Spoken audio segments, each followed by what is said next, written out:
నీడల్లోనే జీవిస్తూ ఉన్నావా? Wait a minute ప్రోగ్రామ్ని వీక్షించడానికి ఆన్లైన్కి వచ్చినటువంటి మీకు ప్రభు పేరిట శుభములు కలుగును గాక. ప్రియమైనటువంటి వారులారా, చాలామంది ఎప్పుడు కూడా ఆ నీడల్లో, ఆ ఛాయల్లో జీవించడమే అలవాటు. అంటే you don't want to come in to the lime light. ఆ వెలుగులోకి నువ్వు రావటం నీకు ఇష్టం ఉండదు.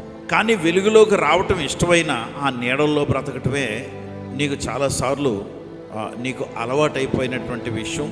అకస్మాత్తుగా వెలుగులోకి వస్తే ఆ వెలుగు నిన్ను అందరూ ఎదుట నిలవబెట్టేస్తుంది. కనుక నీకు ఒకలాంటి భయం పుడుతూ ఉంటుంది. మనుషులంటే భయం, లైమ్ లైట్ అంటే అందరూ ఎదుట కనబడితే భయం. ఎందుకంటే నీకు నీడల్లో బ్రతకటం ఇష్టం. ఆ ఛాయల్లో అక్కడక్కడ నక్కి ఆ గదుల్లో ఒకరు మాట్లాడటానికి వస్తే ఆ గదిని విడిచిపెట్టి ఇంకో గదిలోకి వెళ్ళిపోతాం. ఎవరన్నా మాట్లాడటానికి మీ ఇంట్లో వారిని పలకరించడానికి వస్తే అక్కడ విడిచిపెట్టి ఇంకో దగ్గరికి వెళ్ళిపోతాం. ఈ స్వభావం ఎందుకంటే you love to live in the shadows. అంటే నీడల్లో బ్రతకటం నీకు ఇష్టం. దేవుని బిడ్డలారా, ఇది సహజమైనటువంటి మానవ లక్షణం అవ్వచ్చు. కానీ నా అనుభవాన్ని బట్టి నేను చెప్తున్నాను, బైబిల్ గ్రంథంలో ఉన్నటువంటి అంశాలను బట్టి దెయ్యం నిన్ను ఆ నీడల్లో బ్రతికేటట్టు చేస్తుంటాడు.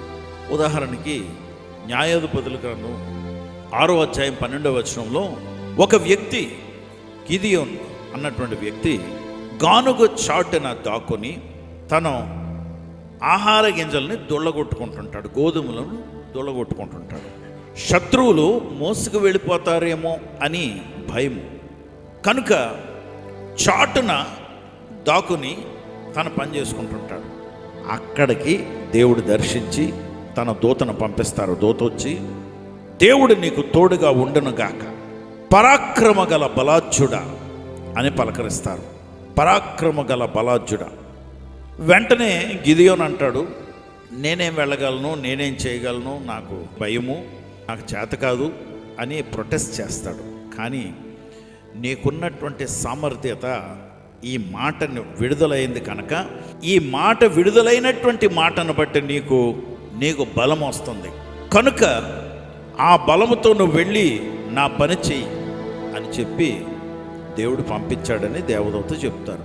అలాగే నీడల్లో, ఛాయల్లో, ఆ పెద్దవారు నీడల్లో, మీ ఆఫీస్లో ఆ పెద్ద ఆఫీసర్ నీడలో నువ్వు బ్రతుకుతున్నావేమో. ఈరోజు దేవుడు చెప్తున్నారు, నిన్ను నాయకత్వంలోకి తీసుకురాగలిగిన వాడిని నేను. నీ జీవితం బట్టి అనేకులు ఆశీర్వదింపబడతారు.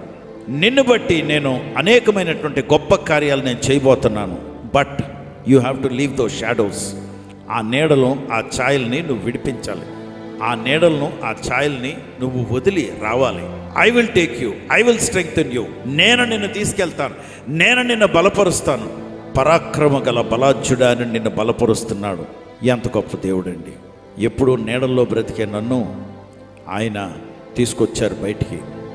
అందుకే ఈరోజు నీతో చెప్తున్నాను, నువ్వు బ్రతకనక్కర్లేదు, ఇంకా ఛాయల్లో బ్రతకనక్కర్లేదు. He's asking you, come out in the name of Jesus. బయటికి రా, నేను బలపరుస్తాను, నేను నిన్ను వాడుకుంటాను. లేకపోతే నేను నీకు నీ అవసరతలు తీర్చి నిన్ను ఆశీర్వదిస్తాను, ఆశీర్వాదకరంగా చేస్తాను. ధైర్యంగా ఉండు. పరిశుద్ధుడా ప్రభా, నీకు వందనాలు, స్తోత్రాలు. నీ బిడ్డలను బలపరచగలిగిన వాడు నువ్వేనాయనా. ప్రభా, నీ మాట విడుదల అవ్వగా అది బలము కలుగు చేస్తుంది, ప్రోత్సహిస్తుంది, ధైర్యపరుస్తుంది, జీవింపచేస్తుంది. నీ బిడ్డలను ధైర్యపరిచి నిలవబెట్టించి ఆ సమస్యలకు పరిష్కారం చూపించేవారుగా నీ బిడ్డలను చేయమని ఆలోచనలు పుట్టించమని యేసు నామములో ప్రార్థించి వేడుకొంచున్నాం తండ్రి. ఆమేన్.